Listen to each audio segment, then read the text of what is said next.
Okay, shut the fuck up. Sit down. Okay, all right. All right, look. Okay, all right, look. All right, I'm not trying to be a dick, okay? I'm not, all right? No, that is not Bill Burr. That is today's guest, Tyler Fischer. Tyler is a hilarious stand-up comedian, podcaster, and obviously impressionist. Tyler has a comedy album out now called Yoga Jokes, which you can find on his website, tylerfischer.com, tylerfischer.com. And his new comedy special, Man Boy Unit, is available free on YouTube, self-produced. Go check it out. It's hilarious. Also check out my conversation with him coming right up right now.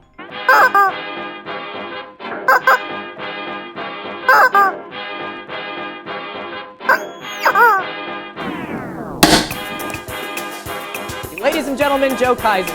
No! God, please, no! No! No! No! I went out to eat for the sake of this next joke. Joke. For the deviled cheese and sausage. Joe Kaiser, ladies and gentlemen. I don't know if it's accurate, but I've heard Tim Dillon makes like $70,000 a month or something crazy on Patreon. Yeah, he makes $1 million a year from his podcast, and isn't that nuts? it's amazing. Yeah. I mean, I started with Tim probably 10 years ago, and I remember he started making sketches, and he sent me. I think it was the first sketch he ever made, and he was like, because I was making a lot of sketches at the time. I was one of the few comics doing that, and Tim sent me a sketch, and he's like, "What do you think? What do you think I should do?" And I was like, "Tim, doesn't matter what you do, you're gonna kill it. So just like keep making these." And then like one day he just shot to the moon. But it's like he just did something every week. Put it out the same day. People know it's coming out. He's also hilarious, but a lot of it is, are you willing to be consistent? Right. And that's with the pandemic where it's shut off and you can't go to a club every week. It kind of forces people to think, how do I stay relevant and how do I keep creating? And that's just been interesting to see how, there's a lot of common threads. Like if you didn't have a podcast before the pandemic, I think everyone made a podcast. If you want to stay relevant digitally, seeing people do sketches. I love stand-up and I do stand-up, but I love sketch comedy too. So just to see more people making sketches is awesome. And then I think, especially with Patreon, there's this kind of thought of, well, maybe I don't need to rely on the industry and waiting for the industry to come around. Which I think took a lot of pressure off. I mean, definitely took pressure off. I mean, if you can make enough to pay the rent and a little bit more, then you could do that and then pick up some club spots and make a living. So, right.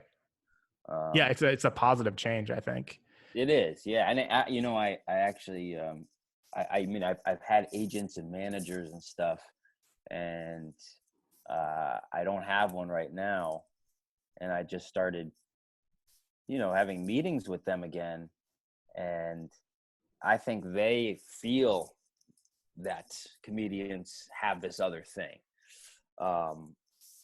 So I think they're aware of it, and not to say the old model is dying. There's still TV and film and stuff. But for the first time, I wasn't like desperate, like trying to, impress the agent and begging them to send me out. Cause I was like, oh shit, I've got my own thing. I still want to do TV and film. That's been a dream. And I was doing a lot of TV shows a few years back.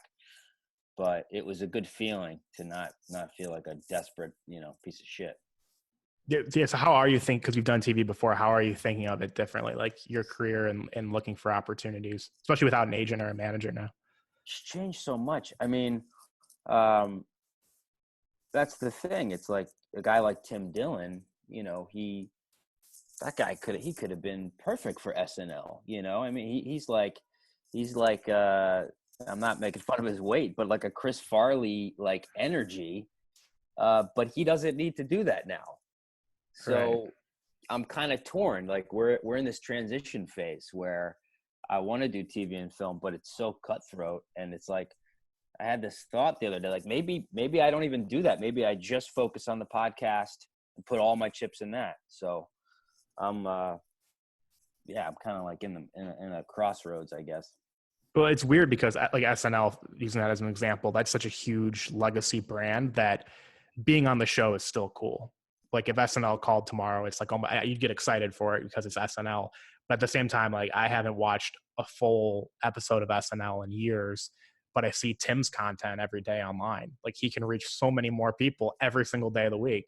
So it's Exactly. weird. It's like, this is the thing that could make me money and get me more exposure, is actually just going online and creating my own content. But SNL, it's still cool. Like it's still Saturday Night Live. It's weird to wrestle with in your head. It's still cool, but it's like hitting the lottery. I mean, I've sent in audition tapes probably for 4 or 5 years, and couldn't even get a live audition. And I had like, I met with Jim Carrey's manager, and I was repped by a junior manager in his company, and he couldn't get me a live audition. So I was putting so much time, I was working on this every day, even using my stand-up time to work on my audition. And after 5 or 6 years, it's like, they picked 2 people. So last Saturday, I watched Tim Dillon's podcast instead of SNL. I sat in bed and watched Tim interview Jordan Peterson, a psychologist.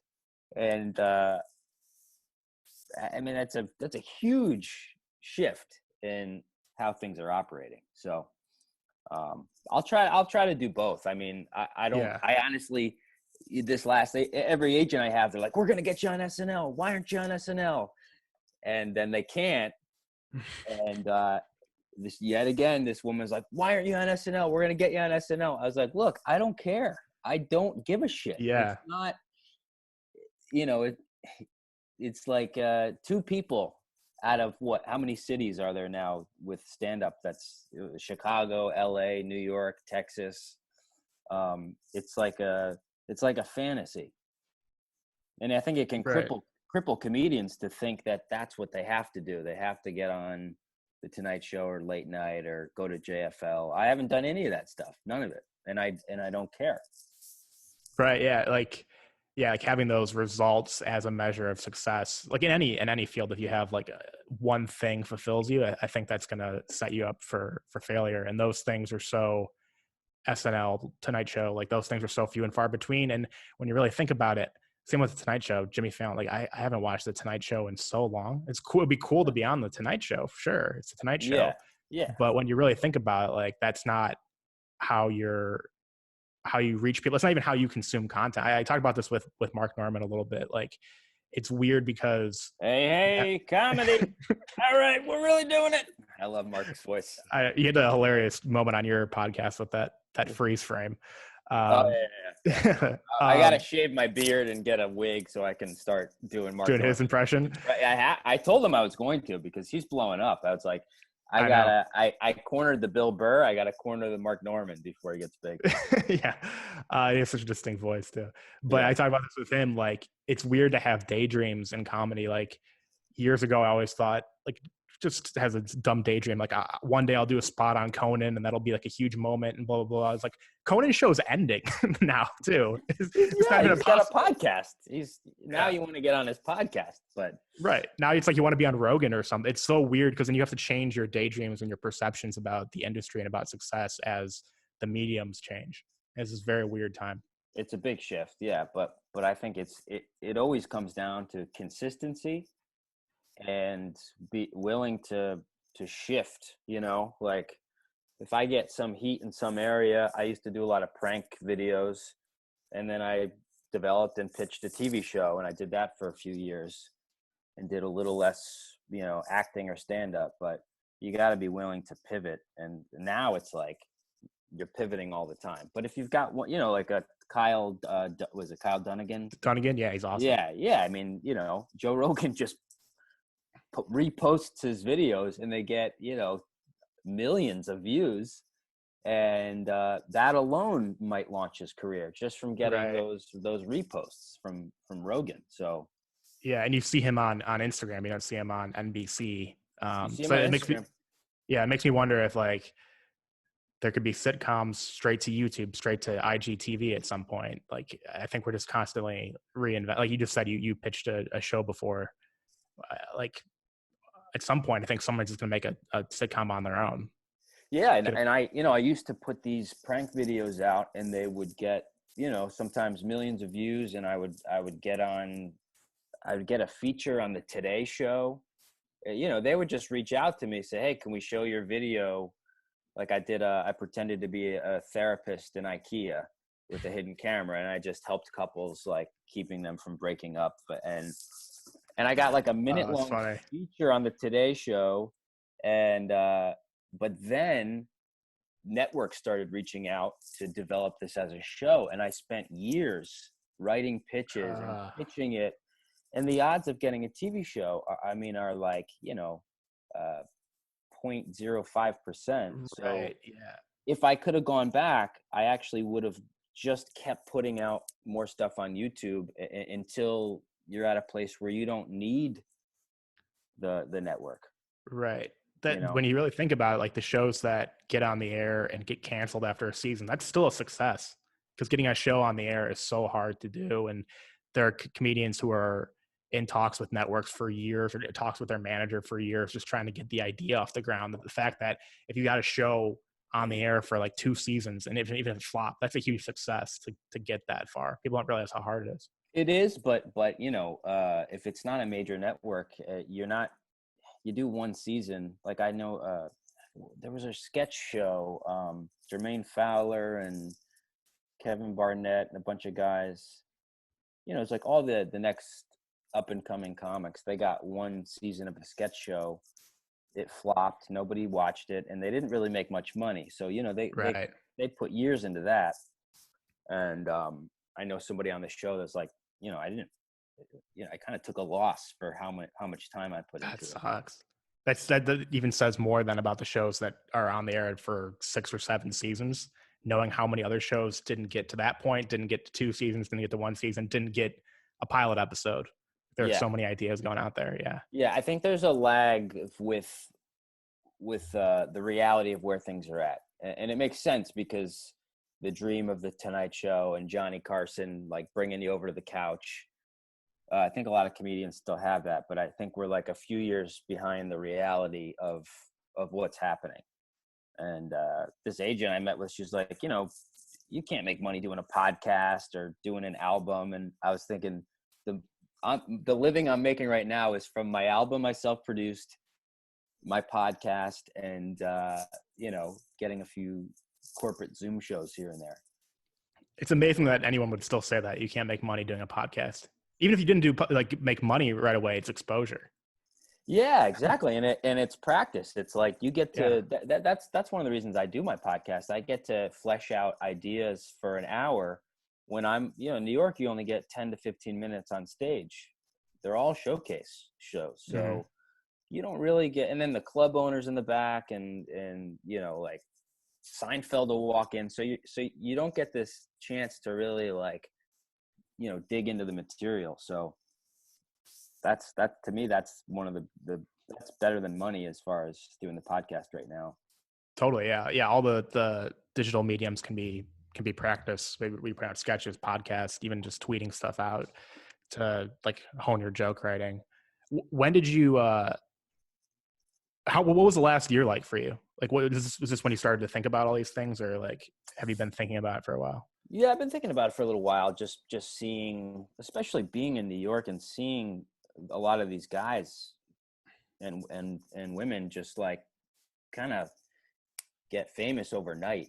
And then you see them around even more, and they're not any happier, and they almost seem less happy because they're getting the things that they dreamed of.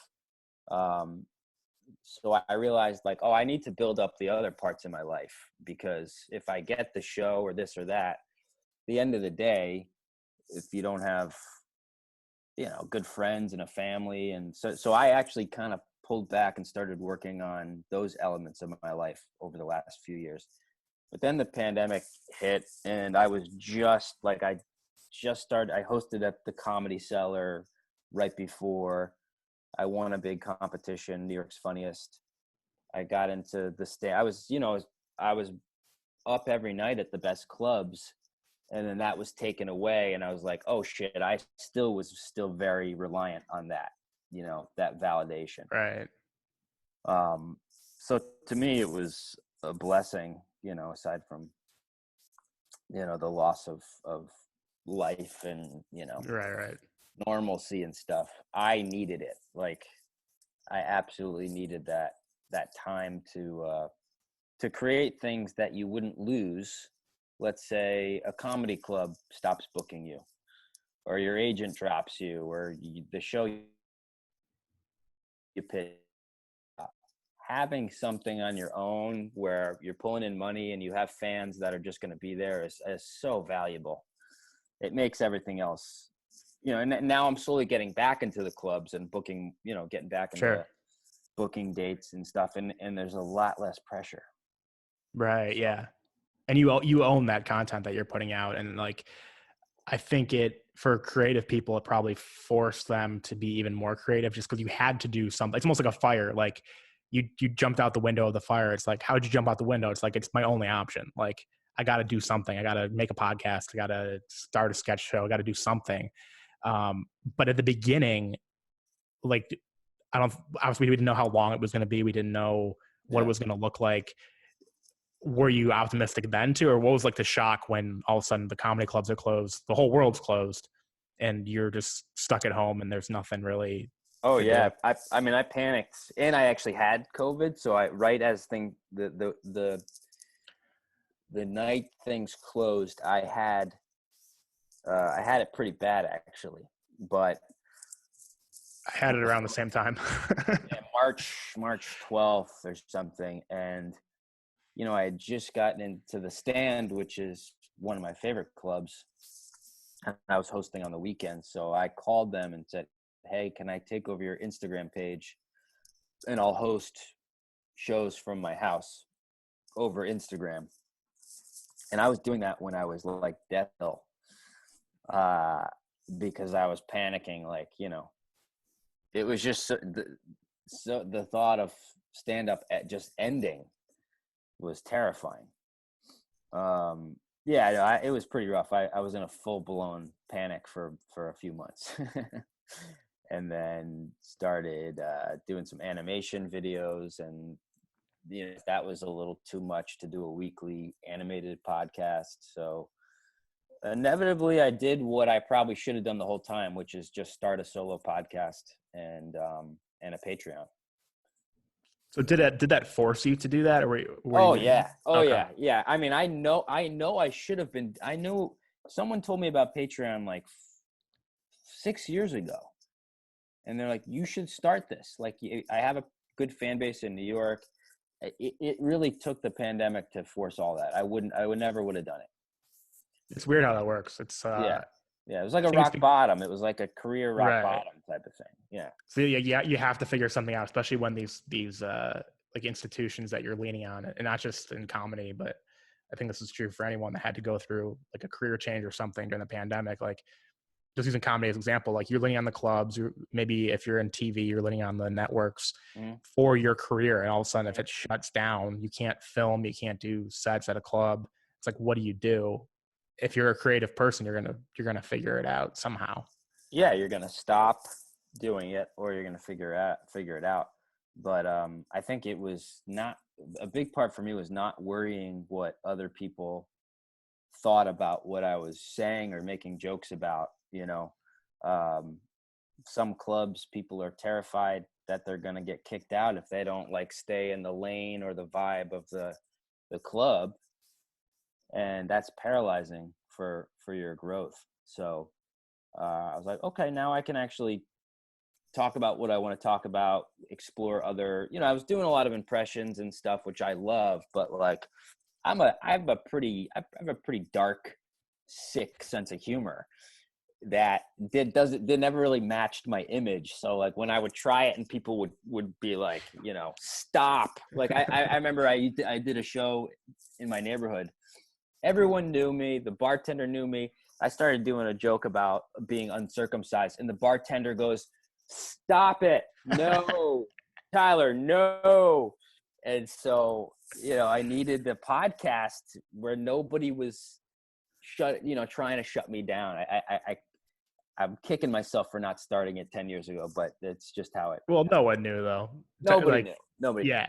Yeah. It's like when Rogan was doing his podcast in like 2009, if you've seen the early episodes, it's like him and Brian Redban on like a webcam with comments coming in. It looks so stupid and so crappy. It's like, why would anyone waste their time on this and then spend time on it for the next 12 years? Exactly. Yeah. Tim Dillon's, I just saw his early ones. He's just like on his porch with somebody, and but that's just how things were back then. So yeah, I needed to not have any pressure. The industry can put so much pressure on you and try to mold you, especially if you having agents and managers trying to like squeeze me into one guy wanted me to make a living doing cruise ships, and so I tried that. I was like, this isn't what I want to do. He's like, well, you want to make money doing stand-up, right? And we're getting you the money, so do the ships. And I was like, I can't do it. So good thing you didn't jump into that with how cruise ships and the spreading COVID like a year ago. So exactly. Yeah. Good career move. Yeah. So you got to have balls. You got to have balls to try what you want. And if you get into the game early with industry sort of trying to dictate what you're doing, it's really hard to get out of that. And I was stuck in that for like 10 years. And so this was the breakout, I guess. How long have you been doing comedy? 11 years in New York. Okay. 11 years in New York. Were you somewhere else before that? No, I mean, I tried it in college, but 11 pretty consistent years. Yeah. Gotcha. So, I mean, it's liberating to be away from like those industry voices, but there's struggles in your own head. Like you were saying, like not being worried about a joke being offensive, but also when you're just talking in for a podcast for 25, 28 minutes, whatever it is, you don't have to worry about a joke not landing too. And I think that was something I struggled with for a while, is being okay with your failures. Just throw stuff against the wall and people aren't going to remember your failures. I talked to, well, you also don't know. I mean, I've told jokes and then people comment and go, I love that, that joke, or you kind of get feedback. That's the only way you're going to know, through the comments. But even just the muscle that you actually, saw out the thought until the end and explored it, you're going to have more of a, more confidence to go try that on stage. Cause you're like, oh, I already talked it out. I kind of have the rhythm. And, so that's a new thing. Yeah. Yeah. I also like to try things multiple places. Like I'll use in a satire article, a tweet, a podcast, on stage. And then like from there, from like seeing the different audiences, it kind of molds into something. But you have to it took me a while to realize this, be okay with the potential of something not working or being corny or being just no one acknowledging it, no one liking your tweet, no one laughing at your joke. And that's why I always gravitate to people that kind of got successful later in life. I always find those people very interesting. Like Larry David was probably considered a failure until he was like 45. And people like that are always way more interesting to me than people that pop in their 20s, just because that's true. Yeah. The gymnastics that they had to go through mentally to just keep going and trying to figure stuff out. Like he was on Fridays in the 80s, failed sketch show, and then wrote for SNL and didn't get a sketch on the air at SNL. I think he said one. Maybe one. Yeah, I got one on. And then time. Seinfeld happens when he's I think in his 40s at that point, and then it takes off. Dangerfield, another one. Yeah, and then Larry was developing his voice even behind the scenes for 10 years at Seinfeld. And then by the time Curb came out, you had this guy who fully fleshed out his voice, had the money where it didn't matter if Curb flopped, didn't give a shit. And then, you've got one of the most funny, unique, ballsy voices, I think, of our time with Larry David. Yeah. And it happened. Curb, I think he was 54, 55 when Curb, that's crazy. Holy shit. Because I think he's 74 now. Oh or my something around that, God. 73, Oh and my Curb was God. on the air 20 years ago. Like, that's Holy wild. shit. Wow, I remember when it came out. Seinfeld, I think it ended, and we're like, oh my God, the guy that wrote Seinfeld and I remember I went to the video store, I think, and Blockbuster, and got the video, and my friend and I watched it. It was like the boner tent one. That was the first episode. Yeah, pants tent. Yeah. The pants tent. And we weren't ready. I was so young, and we were so mad. We're like, we just didn't get it. And Right. then a few years later, I became obsessed.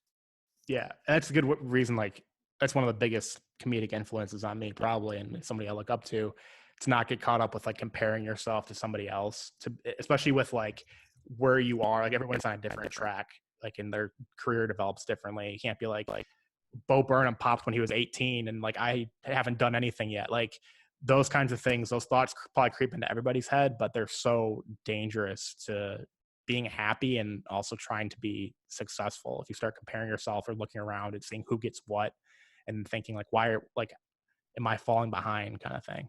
Yeah, that's the misstep, is also thinking that the entertainment career is the only aspect of your life. So like, Yeah, you're only comparing yourself to that. You don't know what the comedian did all day, if they're lonely, if they're depressed, if they have mental illness, if they are getting a divorce. Like, you don't know anything about their life, but we can get caught up in comparing just that one lane, right. it's just ridiculous. So that's why I don't, as much as I'd love to be a regular at the Cellar and that stuff, it doesn't it doesn't matter as long as you're getting the stage time and making a living and all that.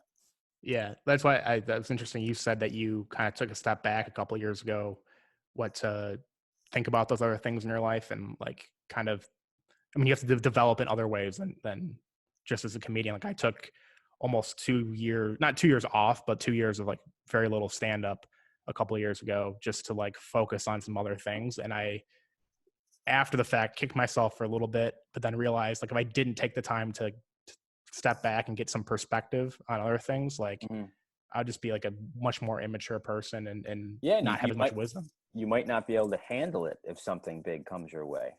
Right. It doesn't matter if you don't have the temperament or the skills to navigate,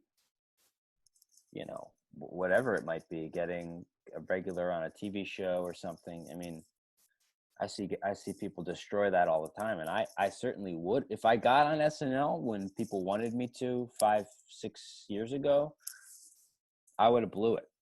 There's no way around it. I wouldn't have been able to manage the money. I wouldn't have been able to manage the pressure or the relationships. Like, there's a spot in stand-up too when you realize that you're good, you're getting good, where your ego can just be so big, and it almost has to be as like a protective shield. But yeah, I don't know one person that's been on SNL that enjoyed the experience. I hear that a lot. So that was another unique thing, was having all this insider info and having friends get on the show and calling them and asking them what it's like, and they're like, it's fucking awful. Yeah. Did you hear? On that point, Jim Brewer talked about that on Rogan recently, just how miserable he was. Right, and you wouldn't believe that. Jim Brewer, just like happy-go-lucky stoner guy, and his wife made him quit. And I had a friend that quit, and then Mike Myers was tortured every single day he was there. And it's just it's funny that this doesn't get more like press, right? I mean, the longest running, most popular comedy show in the world is an absolute horror show, and it doesn't seem like there's anything funny or fun about it. Yeah, it is weird because it's this huge legacy brand that everyone still reveres, even if people aren't really watching it. Yeah, and the people we mentioned, like Larry David, had a bad time. Jim Brewer had a bad time. One of my favorite comics of all time, Norm Macdonald, left on terrible terms Like, I mean, they more or less fired him, I think. yeah, they fired him. And it's like, this brand should almost be more criticized, because I think all these great comedic minds that just didn't make it there, or just didn't do well, didn't enjoy themselves. Yeah, no, I don't think one person. I can't mention this person's name, but I worked with somebody from SNL who was on for a long time, and he said every Saturday after the show he went home and he cried every single time, because he said it was just so brutal. And you the night of, you would go and be in costume for your sketch, and they'd go, we're cutting it, or people are mean. And I couldn't believe it, because I was really thought I was getting close to at least getting an audition. So I was asking as many people as I could, and it scared the shit out of me.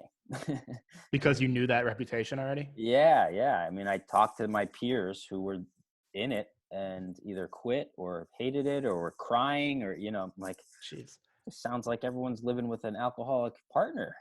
Well, I think it's like kind of cutthroat, right? Like, people are always looking out to get their own sketches on. It's like very intense, and no one's really. I think Spade's talking about this too, and that's another guy you'd think, like, because he blew up from SNL, you'd think he'd be happy with his success. But afterwards, I think in recent podcast interviews, he said, like, it was very cutthroat. Like, people would steal your ideas. Everybody was kind of tense all the time.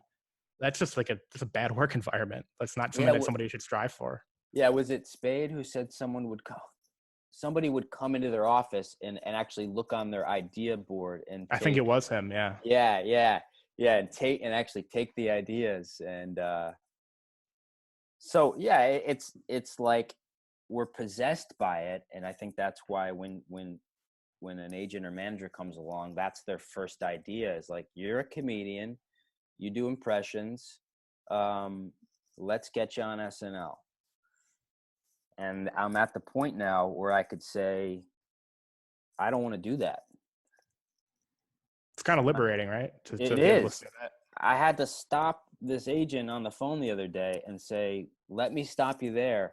I don't give a shit. I don't want to do it. If you can get me the audition, like, just call me and tell me I have it, and I'll go, and if I get on, whatever, my hero, Larry David, quit. So, I would have no problem quitting.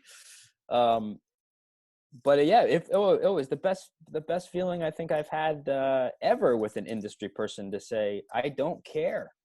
It's empowering. I actually don't care. I haven't been to JFL. I don't care. I've tried, and I've, 7 years or something I've auditioned. I don't care. These people aren't, they're not comedians. I don't, right. Like, they want to mold you into something that can be, sold as a Jimmy Fallon writer or a Kimmel writer, right. I don't have any respect for those late night shows anymore. I don't watch them. I think they suck. They're virtue signaling, political soapboxes. And like, that's why I gravitate towards, like, the Tim Dillons. Yeah. It's so antiquated. So the idea of staying up until 10:30 to watch a guy tell jokes in like 7-minute chunks and interview somebody for like 4 to 5 minutes who's plugging a movie. The conversations are very fake. Like, you can't have conversations that way. It's like cable news. Like, that's not a real dialogue. You're just kind of talking. You're going back and forth with canned lines for 7-8 minutes, and then care about that and come back the next day at 10:30 again to see this guy tell jokes. When I can pull up my phone, I can go on Twitter, I can go on Instagram, I can hear you, I can hear Tim, I can hear Mark. All these people tell jokes, put out sketches in real time. Yeah. And you're watching the Tonight Show, you have to see the same, like, toothpaste ad or beer commercial 8 times in between. I see a commercial break and anything, I'm out. Like, that's just so antiquated. Yeah, I think Conan was probably the only one who I could tolerate in that format. Oh, for sure. Because he was so funny. Like, he's a genius, yeah. It was genius, and he really did a good job, even during those celebrity interviews, of keeping it fun and unpredictable. But the other guys, I just when I saw Stephen Colbert cry, oh God, I literally said, I'm never watching him again. It's brutal. I vowed to myself that I will never watch him again. I don't want to see these comedians crying about politics or, like we have so little space with pop culture now where things aren't so overly political and opinionated that it's like, I don't know who's going to end up watching that in the next few years. Right. And I think it's telling that Conan is the first one of that group to kind of realize that he needs to get out and do something else. And he's doing his podcast, and he's starting kind of a podcast network. Like we just gave JB Smoove a podcast, and he did those remote shows around the world because he has that creative mind. Yeah. Whereas these other people might be more kind of industry suits. Like I watched Colbert for the first time in years a few weeks ago, just for like 5 minutes because I was watching the local news before it. I was like, I'll check this out. I haven't seen it in a while. I knew it was bad. I knew it was kind of cringy, but he couldn't even adapt to having no audience, to being in this kind of virtual space. He's telling these really corny Trump jokes that you'd see on Twitter from like just whoever, like internet trolls, to no laughter because there's nobody there. And I'm like, what is this? Right. This is not Carson. It's well, there's not there's little speckles of laughter, so it's even more awkward. It's like from the crew. Yeah. It's so weird. Brutal. It's brutal. But they're making millions. It's easy to say that I wouldn't have done that, but it's and even the stand up. I went to see a friend of mine do stand up on Colbert, and they didn't tell my friend that Colbert is no longer there to watch the stand up. They do it on it. No, well, they do it on his night off, and they go and they pack the theater, and they just have all the stand-ups for the next few months. So not only did he walk out and look, and you have to just pretend to acknowledge Colbert, who's not there. They didn't tell them, and then they don't tell you when your episode's coming on because they're just backlogging them. They call you like that morning and say you're going to be on tonight. So then the comedians are just on edge for weeks, if not months, wondering when they're going to have their big fucking moment.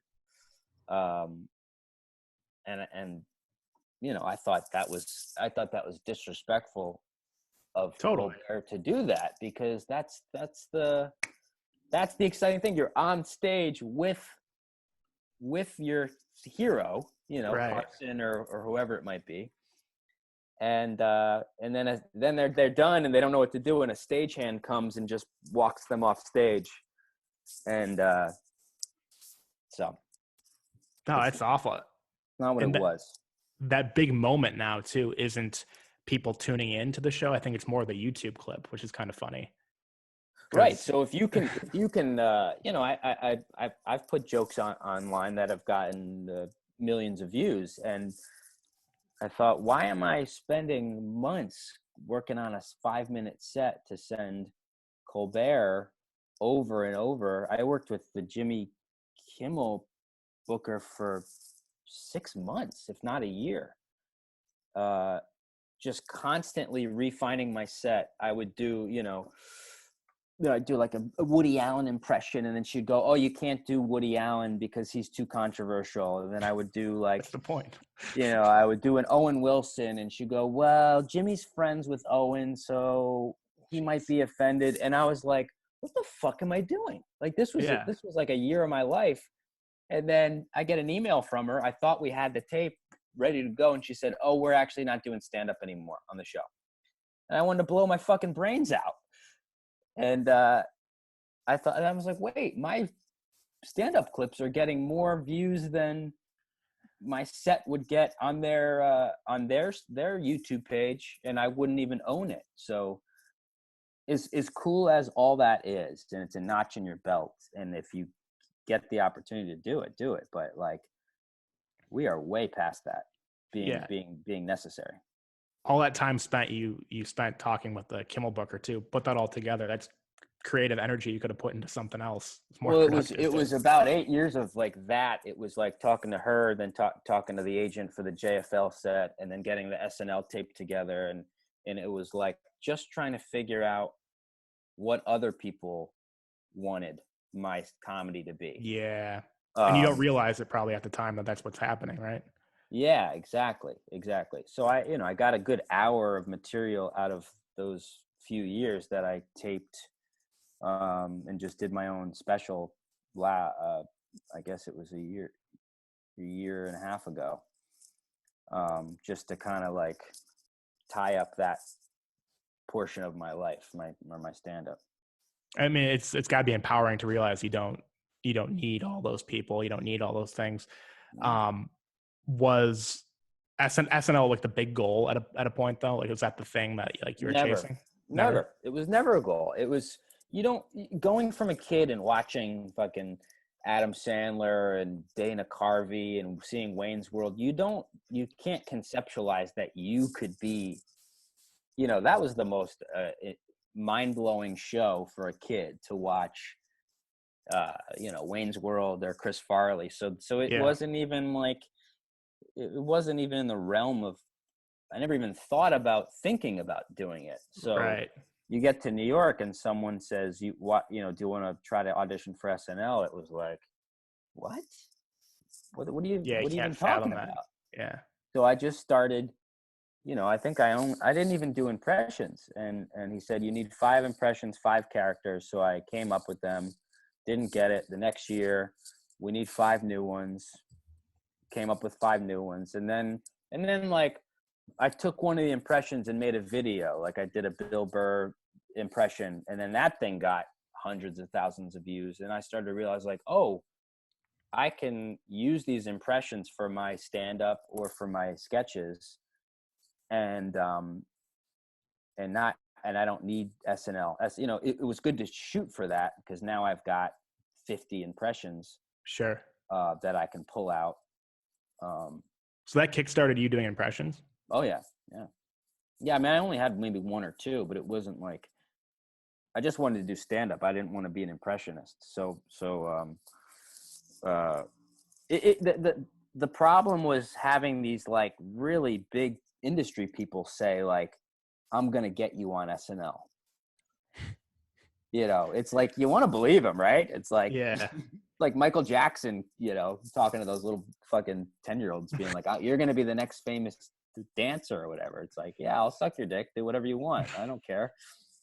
And lawyers going in to meet with lawyers and penthouses and stuff. I mean, this went on for probably 7 years.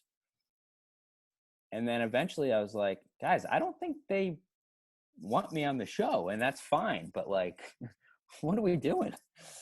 But at the same time, like, you would never have, like, you probably had to go through that experience to realize everything you think now about the industry and SNL. Absolutely. Like, you had to have that grueling 7-year experience of learning all of that stuff. Yeah. And what's great is I had to make the decision that this isn't what I want to do. No one ever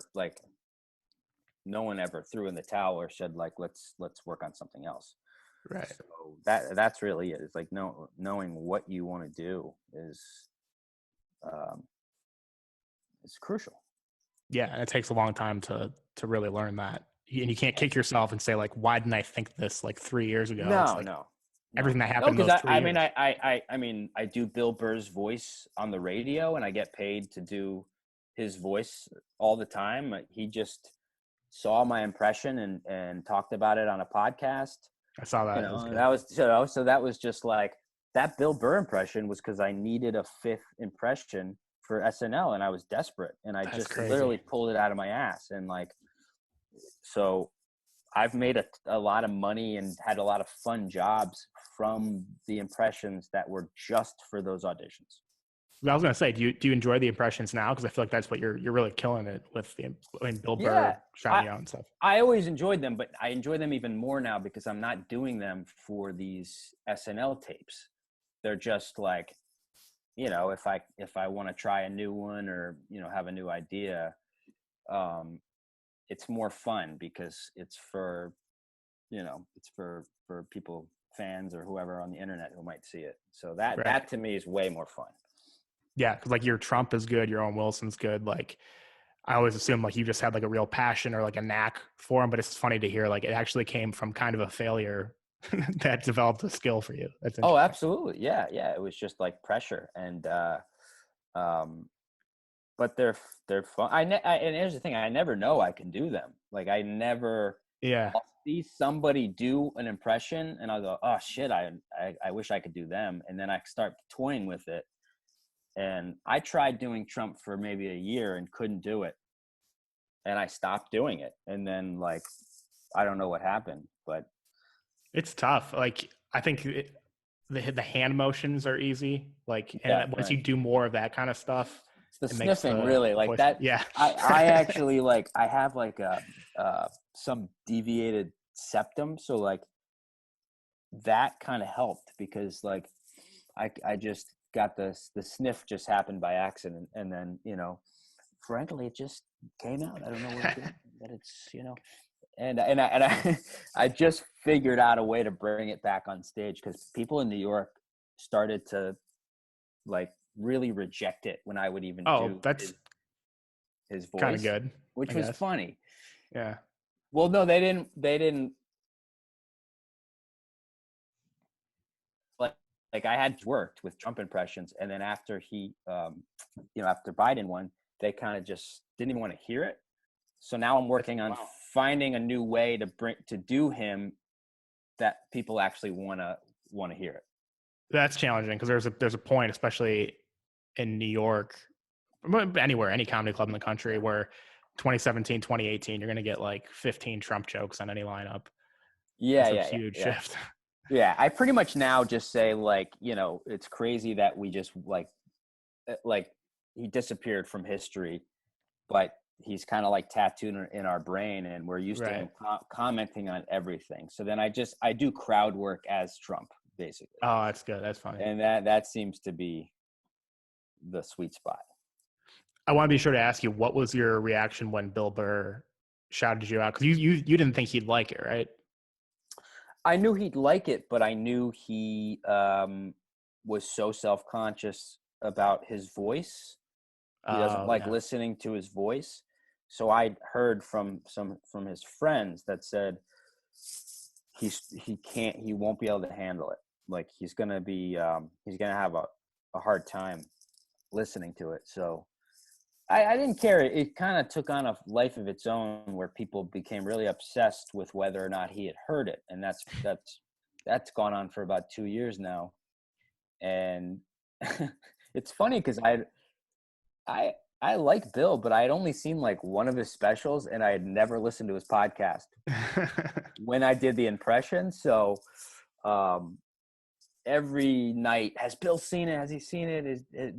Are you going to open for him now? Like it was funny to see the reaction. So to deal with that, I recorded a impression of him on his podcast talking about my impression and tricked people into thinking that he actually saw it.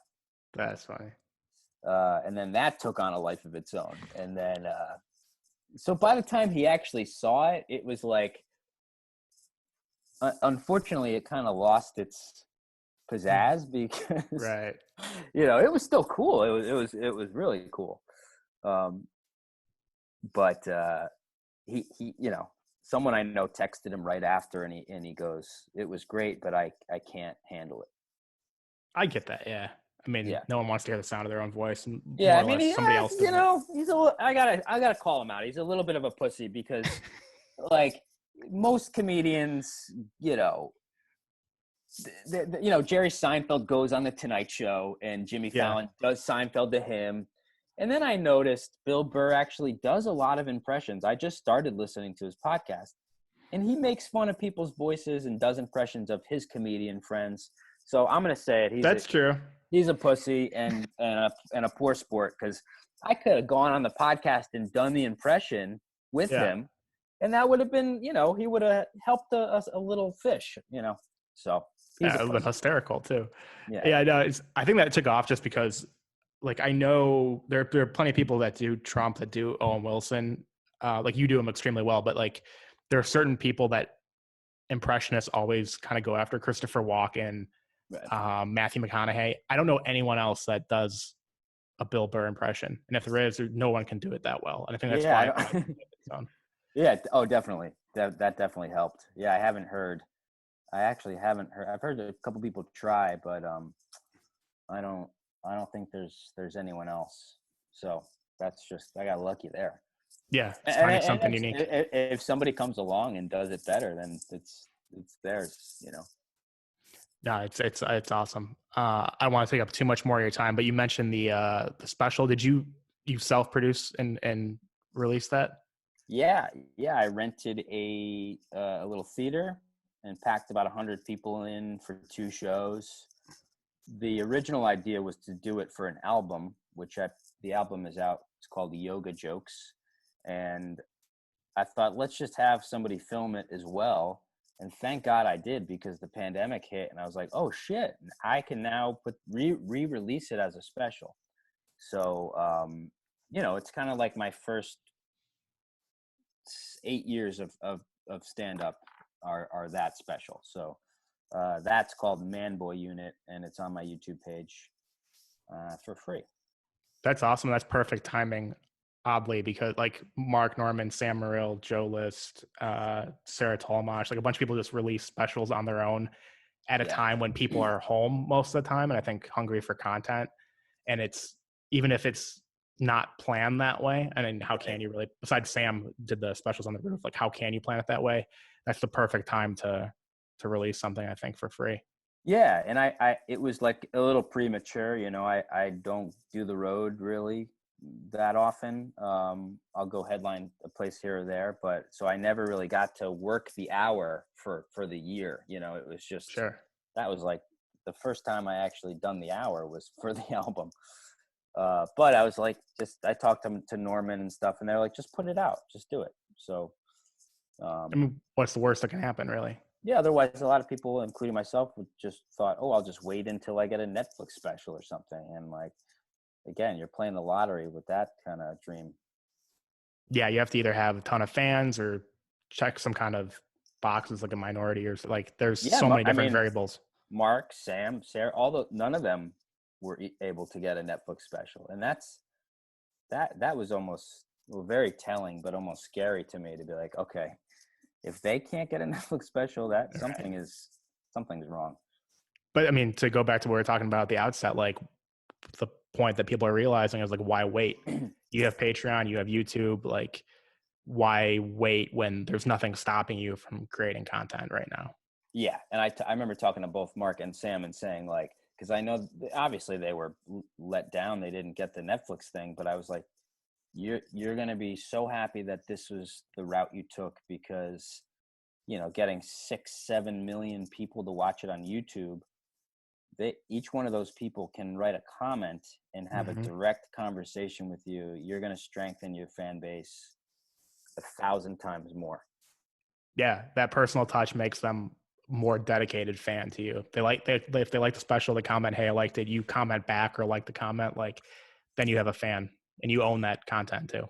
Yeah. So that's where it's headed. Yeah. Awesome, Tyler. So special album or up, is there anything else you wanna mention? Yeah, it's all YouTube. Instagram is Ty the Fish. It's TY the FISCH. And then my Patreon is patreon.com/Tyler Talks. And that you get the my weekly podcast first, and a free Zoom show every month where I invite comedians on. That's really cool. The Patreon stuff, I would recommend for people for like their favorite comics to really look at, because I resisted for a while just because I don't, why am I paying for extra content? But now that I subscribe to like Mark and Sam's podcast and Joe List and Tim, like I subscribe to all these people with Patreon, and it just like replaced TV for me basically. Like I'm just watching, like it's this new, like a new stream of content, and it's so cheap. Like it is so affordable. Yeah, you could pay like mine. You could pay as little as $5 a month. So it's like, it's nothing. Yeah. So I encourage any artist to start a Patreon and just start it. Don't wait. You don't need anything. Just start it, and then figure out, you can keep it private and ask friends and family to join just to get some momentum. Yeah. And then slowly start figuring out what you want to put on there. Totally. Yeah, definitely don't wait. All right. Thanks a lot, Tyler. This was awesome. All right, Joe. Yeah, man. Appreciate it.